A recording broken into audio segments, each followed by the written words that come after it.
Les conséquences de la crise sur le plan social sont assez simples. En période de crise, on est dans une situation en fait de totale incertitude, à la fois au niveau individuel mais aussi au niveau du groupe. En conséquence, quand on analyse historiquement la majorité des crises, on constate tout un ensemble de stigmates. La première, c'est en général un repli sur soi. Un repli sur soi qui se traduit par, au niveau économique, par exemple, le développement du protectionnisme. Et donc le recours au protectionnisme, alors il peut déboucher par la baisse de sa devise, par des mesures protectionnistes, par des aides de l'État, par tout un ensemble de mesures de ce type-là. Mais dans le cas actuel, il a de fortes chances en fait, de se traduire par la fin de la mondialisation qui a explosé en fait, au début des années 2000. Deuxième chose qu'on constate en période de crise, c'est qu'on a bien sûr besoin d'un bouc émissaire. Le bouc émissaire n'a pas besoin d'être le vrai coupable, le vrai responsable de la crise, mais il a besoin simplement d'avoir des affinités coupables avec la crise. Or aujourd'hui, quel est le bouc émissaire préféré? Eh bien, ce sont bien sûr les financiers, les banquiers et pourquoi pas les hedge funds, même si ces derniers ont probablement pas grand-chose à voir avec la crise, en tout cas avec ses causes.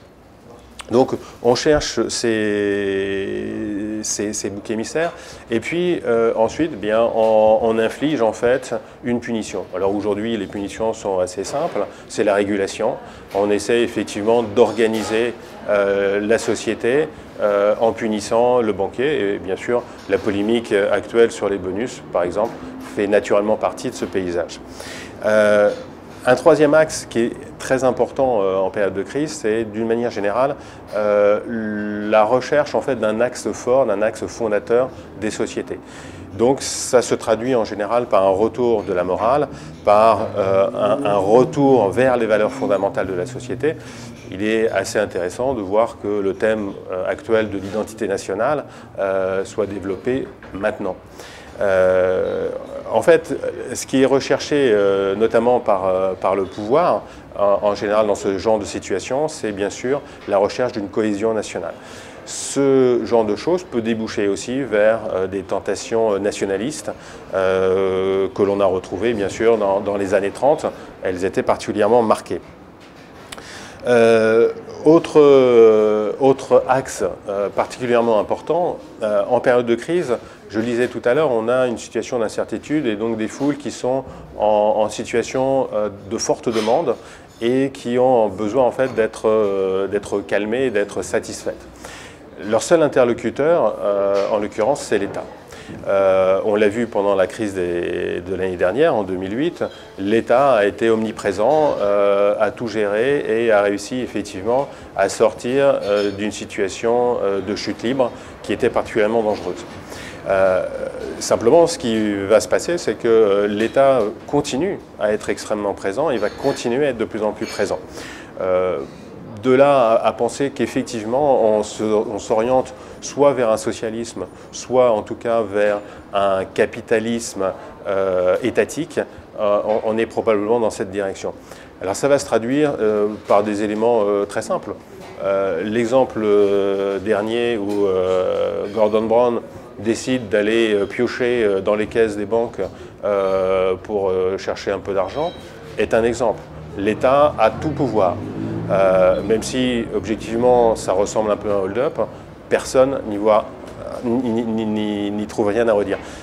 Autre exemple, c'est bien sûr l'organisation en fait, de la régulation. L'État va organiser en fait l'économie, va organiser la vie de la société, alors que c'était une chose absolument impensable il y a encore 2 ans.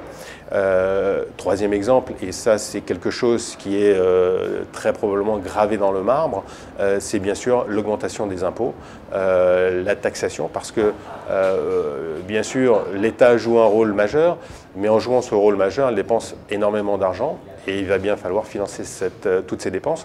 Et de ce fait, les impôts vont considérablement augmenter et vont énormément gréver l'économie. À titre d'exemple, après les années 30, Le taux d'imposition marginale aux États-Unis allait jusqu'à 90%, c'est-à-dire qu'on était dans de la confiscation pure et simple. Eh bien, je ne sais pas si on ira jusqu'à 90%, mais il est évident que le bouclier fiscal cher à la France a de fortes chances d'imploser et très probablement de dépasser les 50%, les 60%. En taux marginal, on ira sûrement très très loin.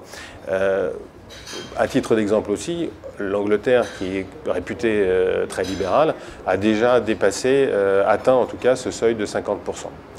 Voilà, donc ça, ce sont les principales conséquences sociales qu'on va pouvoir observer au niveau de la société.